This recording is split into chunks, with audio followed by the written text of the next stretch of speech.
Assalamualaikum dan salam sejahtera. Ini dia Dialog TVS, pentas diskusi anda bersama saya Yusuf Syukri. Dan saya Aida Mulyono yang pastinya akan membincangkan isu-isu semasa dan juga topik-topik menarik pada setiap episod bersama panel-panel jemputan. Dan untuk episod hari ini, Yusuf? Untuk episod hari ini, kita akan membincangkan berkenaan dengan topik pemerkasaan jentera utama perpaduan negara. Dan apabila kita bercakap berkenaan dengan jentera utama perpaduan negara ni, Aida, semestinya ia berkait rapat dengan komuniti setempat. Dan di mana rukun tetangga ni, sesebuah kawasan itu, mereka perlu memainkan peranan dalam memastikan keselamatan dan kesejahteraan sesuatu kawasan tersebut terjaga. Dan untuk pengetahuan Aida dan juga semua penonton yang sedang menonton Dialog TVS sekarang, konsep rukun tetangga ini telah berjaya direalisasikan oleh Perdana Menteri kedua Allahyarham Tun Abdul Razak pada tahun 1975 untuk memastikan keselamatan penduduk di kawasan-kawasan tertentu terjaga kerana kejadian yang berlaku pada masa itulah. Dan sudah tentu kerana peredaran masa, konsep ini telah melalui proses evolusi dan pelaksanaan kawasan rukun tetangga ataupun KRT ini telah dipertingkatkan sesuai dengan sosioekonomi negara semasa. Baik, bagi membincangkan topik tersebut yang saya kira sangat dekat di hati orang ramai, sukacita saya hendak memperkenalkan tetamu jemputan kita pada hari ini. Kita jemput eksklusif. Secara eksklusif. Betul. Yang berhormat Datuk Seri Aaron Ago Dagang, Menteri Perpaduan Negara. Apa khabar, Datuk? Bagus. Terima kasih kerana sudi meluangkan sedikit masa untuk berbual hari ini. Baik, Datuk. Kita terus sahaja kepada perincian perbincangan kita pada hari ini, yang mana mungkin Datuk Seri boleh kongsikan sedikit mengenai latar belakang evolusi kawasan rukun tetangga atau KRT, Datuk Seri. Ya, terima kasih Haida dan Encik Yusuf. Memang seperti yang telah terangkan Encik Yusuf tadi, rukun tetangga ini adalah jentera utama kita di Kementerian Perpaduan Negara di bawah Jabatan Perpaduan Negara dan Internasional dan Integrasi Nasional. Dan seperti yang telah sebutkan tadi, ianya ditubuhkan pada tahun 1975 di bawah Second Prime Minister Tun Razak. Dan tujuan pada masa itu memang tidak lain disebabkan insiden 13 Mei 1969, dan kerajaan memikirkan untuk kita tubuhkan kawasan-kawasan tertentu yang sensitif pada masa itu dari segi tujuan utama dari segi keselamatan. Ya, then the first RT rukun tetangga, KRT, kawasan rukun tetangga ditubuhkan di Kampung Pasili, Kapisili, Kuala Lumpur. Ya, mungkin masa itu kawasan sana mungkin dah panas sikit lah. Dan semenjak 1975 banyaklah evolusi rukun tetangga ni, kawasan rukun tetangga ni. Dan satu pada evolusi adalah pada tahun 1983 tugas dibesarkan lagi untuk mengadakan kawasan rukun tetangga sebagai tapak integrasi di antara kaum-kaum ya di sana. Dan memang kita sentiasa mendaftar rukun tetangga dan sampai sekarang kita sudah mempunyai 8,400 lebih ya. Yes, kawasan rukun tetangga di seluruh negara. Jadi pada tahun 2000 konsep di bawah rukun tetangga ini dikembangkan lagi untuk jurus kepada pembangunan dan pembelajaran sepanjang hayat, bermakna di kawasan rukun tetangga ini banyak aktiviti dari segi untuk memberi khidmat kepada penduduk-penduduk sana dari segi mempelajari untuk menjadi untuk mendapat menyumbang kepada sosioekonomi mereka, ya, seperti jahitan, vet, menjadi pertukangan dan sebagainya di peringkat kecil-kecilan. Dan pada 2021 kita melihat kawasan rukun tetangga ini lebih hebat, dan kita menjuruskan kepada gerak kerja, 4 bidang gerak kerja. Satu adalah sejahtera, kedua selamat, tiga sihat, keempat bersih dan indah, ya. Dan itulah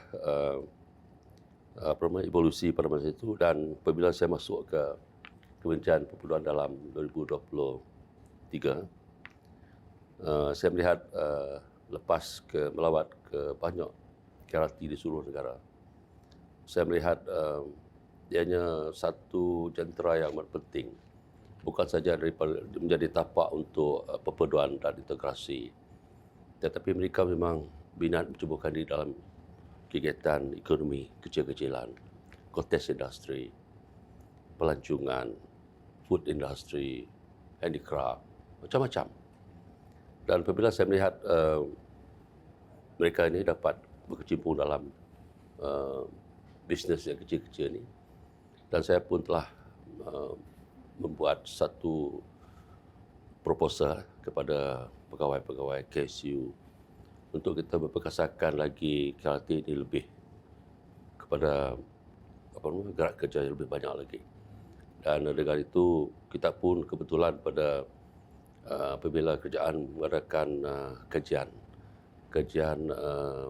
separuh penggal kedua Rancangan Malaysia ke-12, disebut pada kajian itu bahawa kuasaan hukum tata ini boleh diperkasakan sebagai penggerak dan perantara penting dalam penganjuran program komuniti, kesukarelawan,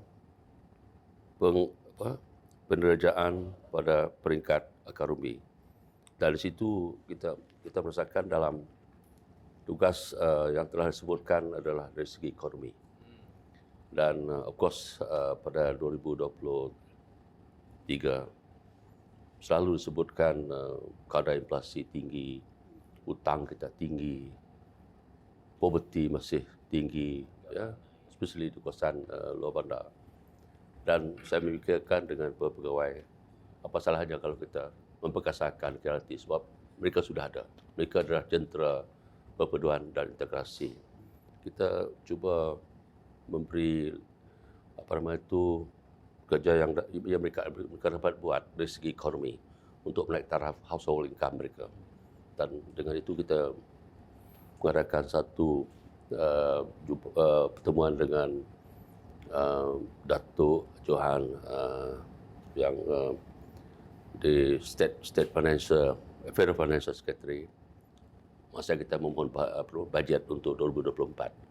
Besarlah permohonan kita sebab kita ada target untuk at least masa itu one district, one KRT progresif. So nama dia ditukar kepada progresif. Dan kita telah pun diberi 20 juta untuk memulakan kegiatan kita, ya, dari segi ekonomi.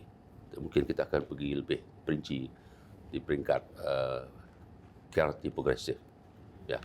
Aida, sangat menarik sebab KRT pun sudah melalui evolusinya sendiri. Seperti pada zaman yang di mana kita semua masih struggle dengan COVID-19, pada ketika itu juga saya dapat melihat dengan sendiri bagaimana hebatnya kejiranan ini menolong sama sendiri kerana semua terperangkap di dalam rumah pada ketika itu. Dan itulah masa di mana saya boleh merasakan semangat rukun tetangga itu begitu kuat antara komuniti setempat kita, terutama sekali di Malaysia. Dan saya sangat memuji perangai orang Malaysia yang bersatu padu ini dalam menjaga, masa itu kan hashtag kita jaga kita kan.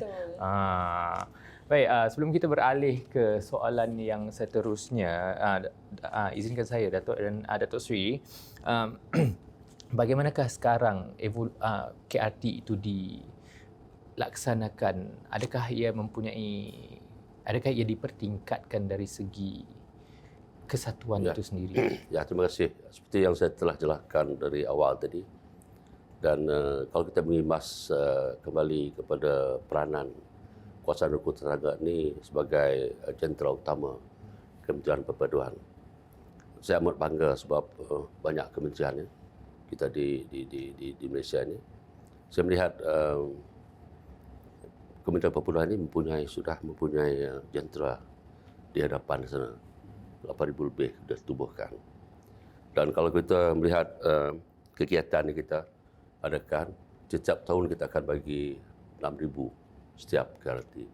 Ini adalah untuk mereka menjalankan kegiatan-kegiatan di peringkat KRT, kegiatan seperti program Jiranku, Keluargaku, SRS, rondaan keselamatan, oleh skim rondaan sukarelawan. Of course, kita selalu mengadakan sambutan perayaan Unity. Kita menggunakan KRT. Apabila kita mengadakan program dengan KRT, kita membantu untuk mengadakan sambutan-sambutan perayaan Unity. Seperti musim Hari Raya, Chinese New Year dan sebagainya. Of course, kita ada gerak ramah. Ini adalah untuk mengadakan program dari segi kesihatan, dari segi seperti saya katakan tadi, merayakan berbagai perayaan. Kita mempunyai baku ramah ya, di bawah program Rukun Tetangga Care, RT Care. Dan di sini saya amat bangga kerana kita melihat kita ada strategic partners dan mereka membantu apabila kita mohon untuk mengadakan bantuan dari segi baku ramah, bantuan makanan, lebih-lebih lagi masa COVID dan musim perayaan. Dan semalam pun kita telah mengadakan satu program Unity dengan Maidin, dan mereka telah pun menyampaikan dalam 500 baku ramah untuk keluarga B40. Dan banyak lagi mereka melibatkan diri dari segi kegiatan dalam masa banjir dan lepas banjir. Ada dua tugas mereka ni. Apa-apa bencana KRT ini memang di peringkat Jabatan Japanin, Jabatan Perpaduan Integrasi Nasional ini, banyak juga aktiviti-aktiviti yang besar yang berkaitan dengan KRT ini. Kita selalu mengadakan, setiap tahun kita mengadakan anugerah Perdana Rukun Tetangga. Sebelum itu, terima kasih kepada Datuk Seri Aaron kerana sudi menjadi tetamu kita pada hari ini, dan saya secara peribadinya ingin juga berpesan kepada golongan muda terutamanya untuk turut serta dalam inisiatif SRS di kediaman ataupun kawasan anda sendiri. Baik, setakat itu sahaja episod untuk kali ini TBS Dialog. Saya Yusuf Syukri.